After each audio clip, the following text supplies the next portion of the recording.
अथक परिश्रम घेतले. मातृभाषेचा गौरव म्हणून कुसुमाग्रज यांच्या स्मृतींना अभिवादन म्हणून त्यांचा जन्मदिवस मराठी भाषा गौरव दिन म्हणून या ठिकाणी साजरा करण्याचा शासनाने निर्णय घेतला आहे.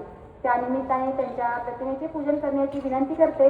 विद्यालयाचे मुख्याध्यापक Shri Barge sir, Suryavanshi madam, Kulkarni sir तसेच निकम मॅडम असे करतात. वि. स. खांडेकर यांच्यानंतर मराठी साहित्यामध्ये ज्ञानपीठ पुरस्कार मिळवणारे हे दुसरे साहित्यिक होते. त्यांचा जन्म 27 फेब्रुवारी हा मराठी भाषा गौरव दिन, जे मराठी राजभाषा दिन म्हणून साजरा केला जातो. समाज मन अधिक सुदृढ, सृजनशील आणि कणखर होते या विचाराला त्यांनी अधोरेखित केले. या विचारांनी प्रेरित होऊन मराठी भाषेचा प्रचार व प्रसार करण्यासाठी, जनमानसात कुसुमाग्रजांचे विचार रुजवण्यासाठी कुसुमाग्रज मराठी विचार मंचाची त्यांनी स्थापना करण्यात आली. आयुष्य म्हणल्यावर थोडं दुःख तरी येतच असतं, पण त्या दुःखात सुद्धा सुखी राहण्याचं काम आपलं असतं. फुलपाखराचं आयुष्य जरी थोडं असलं तरी ते आनंदाने सगळीकडे बागडत असतं. आपलं आयुष्य मात्र इतकं असून सुद्धा आपलं मन नेहमी जगाचाच विचार करत राहतं. कधी कधी तर अशाच विचारात गुंतलेलं आपलं मन आपलं होतच नसतं. मनात असलेलं ओठांवर येणं आपल्याच्याने काही शक्य होत नसतं आणि म्हणून तर सगळं तिथेच भिरभिरत राहतं. माझं आयुष्य असं तर प्रत्येकाच्याच बोलण्यात असतं, पण त्याच आयुष्यातले निर्णय घेत असताना लोक काय विचार करतील या प्रश्नावरच सगळं. संविधानाने दिला सर्वांना अधिकाराचा मान, संविधानाने दिला सर्वांना अधिकाराचा मान, लोकशाहीचा दीप उजळतो भारत आपला महान, भारत आपला महान. वीरांच्या ताज्यातून घडला हा इतिहास, वीरांच्या ताज्यातून घडला हा इतिहास. सांगलीत कशाला दाखवा, योग्य काय अयोग्य काय याची मनाला दिशा दाखवा.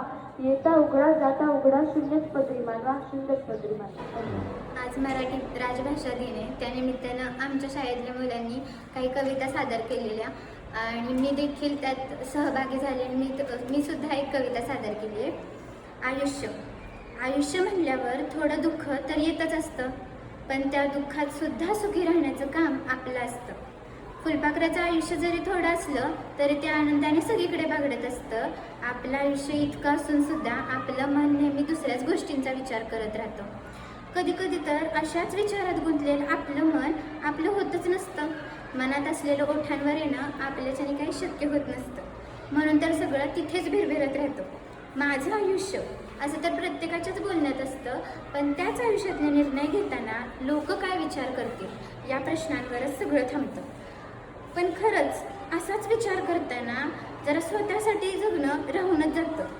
उशिरा का होईना आयुष्याने इतकं शिकवलं की जे घडलंय ते सोडून द्यायचं असतं आणि जे घडवायचंय त्यासाठी लढायचं असतं. तारकांना पाहून का रे बनतोस काजवा, साधेपणातच असते सौंदर्य, सावलीतच असतो गारवा. तंग फाटक्या फॅशनच्या नावाखाली अंग कशाला दाखवा. योग्य काय अयोग्य काय याची मनाला दिशा दाखवा. येता उघडा जाता उघडा, शून्यच पदरी मांडवा, शून्यच पदरी मांडवा. माझी माय सिंधुताई सपकाळ 10 वर्षांच्या वयात झाले लग्न, 20 वर्षांच्या वयात दिला लेकीला जन्म. आईच्या मायेत झाल्या त्या मग्न, जय जयकार करतं जग सगळं त्यांचा, जय जयकार करतं जग सगळं त्यांचं, जय जयकार करतं जग सगळं. नवऱ्याने छळले, सासूने अत्याचारले, आपल्या मायचे मन खूप दुखावले, खूप त्रास दिले, पण आपल्या मायने सर्व काही झेलले, पण आपल्या मायने सर्व काही. भाषा साधू संतांच्या स्पर्शाने पावन झाली भूमी, माता भवानीची तलवार आली शिवरायांच्या कामी, माता भवानीची तलवार आली शिवरायांच्या कामी. मातीतून उमगली गाथा, मातीतून उमगली गाथा, मराठी भाषेच्या अनोळखी कथा, मराठी भाषेच्या अनोळखी कथा. मराठमोळं सौंदर्य जाणते मराठी, संस्कारांची जणू ती माय. कवितेचे नाव शाळा. शाळेत जायचं म्हटलं की येत होता कंटाळा, शाळेत जायचं म्हटलं की येत होता कंटाळा, पण आता आठवते आम्हाला आमची शाळा, पण आता आठवते आम्हाला आमची शाळा. रोजच चालायची आमची दंगामस्ती, रोजच चालायची आमची दंगामस्ती. शिक्षकांना त्रास आम्ही द्यायचो किती, शिक्षकांना त्रास आम्ही द्यायचो किती. जेवणाच्या सुट्टीतील धमाळच वेगळी होती, जेवणाच्या सुट्टीतील धमाळच वेगळी होती. सर्वांचे डबे खायची ती मजाच नाही. माझ्या कवितेचे नाव बाबूळ झाड आहे. अस्सल लाकूड भक्कम गाठ, ताठर काना टणकन पाठ, वारा खाट गारा खाट बाबू झाड उभेच आहे. देहा फुटले 12 फांदे अंगावरचे पिकले काटे आभाळात खपसून बोटे बाबू झाड उभेच आहे. अंगावरची लवलव मिटली माथ्यावरची हवा दगडली. कवितेचे नाव गुरु आहे. जीवनात दिले ज्यांनी मला ज्ञान त्या गुरूंना माझे कोटी कोटी प्रणाम. तुमच्यामुळे जीवनाला मिळाली नवी दिशा अंधारलेल्या वाटेवरती प्रकाशाची दिली आशा.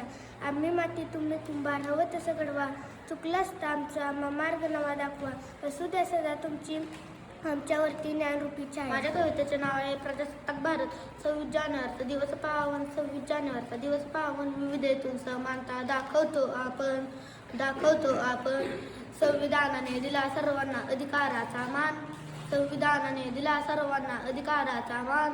लोकशाहीचा दीप उजळतो भारत आपला महान. वीरांच्या ताग्यातून घडला हा इतिहास. वीरांच्या ताग्यातून घडला. माझ्या कवितेचे नाव आहे ताऱ्यांचे विश्व.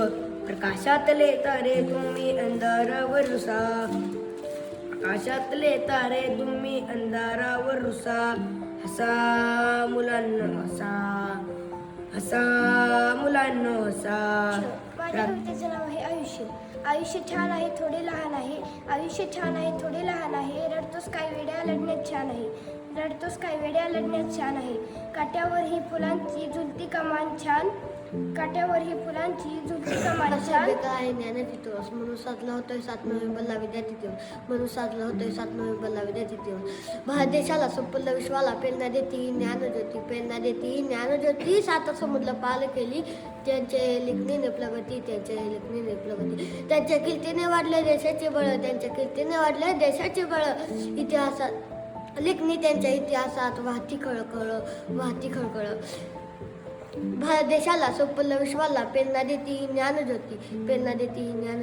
7 समुद्र पार केली या त्यांच्या लेखणीने प्रगती.